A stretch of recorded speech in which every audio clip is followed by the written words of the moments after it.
ঝালকাঠির নলছিটিতে চাঞ্চল্যকর ফুয়াদ কাজী হত্যা মামলার প্রধান আসামি মোহাম্মদ মিজানুর রহমান গ্রেফতার। দেশীয় অস্ত্র উদ্ধার। দৈনিক যায় বেলা, মোল্লা শাওন, ঝালকাঠি।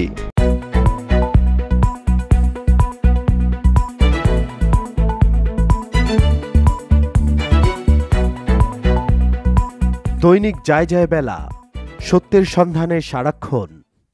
ঝালকাঠি অতিরিক্ত পুলিশ সুপার মোহাম্মদ মুহিতুল ইসলামের দিক নির্দেশনায় নলছিটি থানার অফিসার ইনচার্জ মুরাদ আলী নেতৃত্বে চৌকস পুলিশ পরিদর্শক SI Mohammad Shahidul Alam, SI Mohammad Tanjilur Rahman, ASI Suman Mia, ASI Mohiuddin, ASI Kawsar Ahmed সহ সঙ্গী কোর্সের সহযোগিতায় 20/6/2024 তারিখে অভিযান চালিয়ে নলছিটির কুশঙ্গল গ্রাম থেকে হত্যায় ব্যবহৃত দেশীয় অস্ত্র বাংলা দাস সহ কুশঙ্গল গ্রামের মোহাম্মদ আয়ুব আলী হাওলাদারের পুত্র মোহাম্মদ মিজানুর রহমানকে গ্রেফতার করেছে পুলিশ। গ্রেফতারকৃত প্রধান হত্যাকারী মোহাম্মদ মিজানুর রহমানের তথ্য মতে জানা যায়, নলছিটির সিদ্ধকাঠি ইউনিয়ন স্বেচ্ছাসেবক লীগ সভাপতি জিয়াউল আহসান ফুয়াদ হত্যার রহস্য অভিযুক্ত মিজানুর রহমান জানিয়েছেন একজন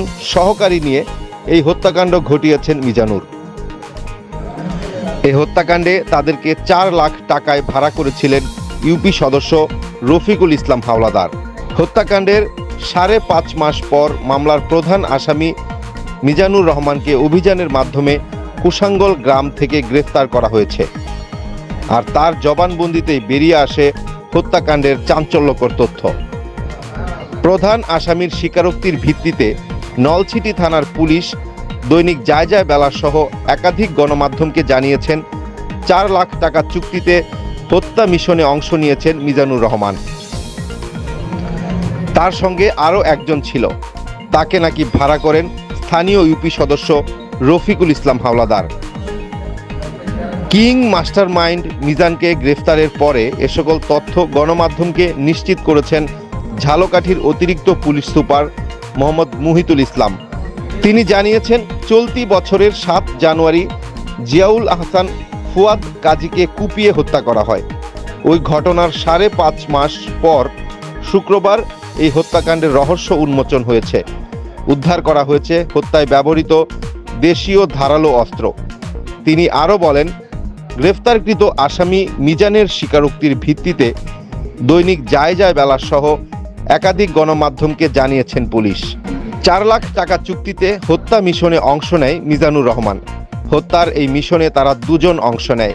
মিজানের সঙ্গী ফুয়াদ কাজীর কোমর জাপটে ধরে এবং সে অনবরত কোপাতে থাকে। এ সময় মিজানের সঙ্গীর হাতেও আঘাত লাগে, এতে রক্তাক্ত জখম হয়। পরে সে বরিশালের একটি বেসরকারি হাসপাতালে চিকিৎসা নিয়েছে, এমনটাই জানিয়েছেন গ্রেফতারকৃত আসামি মিজানুর রহমান। মিজান আরও জানিয়েছেন, স্থানীয় ইউপি সদস্য রফিকুল ইসলাম হাওলাদার ফুয়াদকে হত্যা করার জন্য তাদেরকে ভাড়া করেছিলেন 4 লক্ষ টাকায়। চলতি বছরের 7 জানুয়ারি রাতে জাতীয় নির্বাচনী কাজ শেষে বাড়িতে ফিরছিলেন সিদ্ধকাঠি ইউনিয়ন স্বেচ্ছাসেবক লীগ সভাপতি জিয়াউল আহসান ফুয়াদ কাজী। পথে 14 বুড়িয়া মসজিদ সংলগ্ন এলাকায় নির্মমভাবে কুপিয়ে হত্যা করা হয় তাকে। পুলিশ ও স্থানীয় সূত্রে জানা যায়, সিদ্ধকাঠি ইউনিয়নের চেয়ারম্যান জেসমিন কাজীর সঙ্গে জেলা পরিষদ সদস্য হানিফ মোল্লার বিরোধ চলে আসছিল। ইউপি নির্বাচনকে কেন্দ্র করে চেয়ারম্যান জেসমিন কাজীর সঙ্গে ফুয়াদের দূরত্ব তৈরি হয়। অপরদিকে জেলা পরিষদ সদস্য হানিফ মোল্লার সঙ্গে ফুয়াদের সখ্য গড়ে ওঠে। সংসদ নির্বাচনে এমপি আমির হোসেন আমু বিজয়ী হওয়ার পর বিজয় মিছিল বের করে ইউনিয়নবাসী। ওই মিছিলে নিহত ফুয়াদ অংশ নেন। সেদিন দলীয় অফিসে সবাই মিষ্টি খেয়ে বাড়ি চলে যান। আর বাড়ি যাওয়ার পথে 14 বুড়িয়া গ্রামে ফুয়াদকে কুপিয়ে হত্যা করা হয়। নলছিটি থানার ওসি মুরাদ আলী দৈনিক যায় বেলাকে বলেন, ঘটনায় জড়িত সন্দেহে সিদ্ধকাঠি ইউনিয়ন পরিষদের চেয়ারম্যান জেসমিন আক্তারকে 29 মার্চ রাত 12টার দিকে গ্রেফতার করা হয়েছে। এছাড়া ওই ইউনিয়ন পরিষদের মেম্বার রফিকুল ইসলাম হাওলাদার সহ 3 জনকে আগেই গ্রেফতার করা হয়েছে। ওসি আরও বলেন, আগে গ্রেফতারকৃতদের দেয়া তথ্যের ভিত্তিতে বৃহস্পতিবার রাতে কুশঙ্গল ইউনিয়নের বাসিন্দা আয়ুব আলী হাওলাদারের ছেলে মিজানুর রহমানকে অভিযান চালিয়ে গ্রেফতার করা হয়েছে। গ্রেফতারের পর আসামি মিজানুর রহমান হত্যাকাণ্ডের সকল অপরাধের তথ্য স্বীকারোক্তি দিয়েছে। আদালতের মাধ্যমে মিজানুর রহমানকে জেল হাজতে প্রেরণ করা হয়েছে। তথ্য দিন, সত্যকে তুলে ধরার চেষ্টা করব। দৈনিক যা যা বেলা, মোল্লা শাওন, ঝালকাঠি।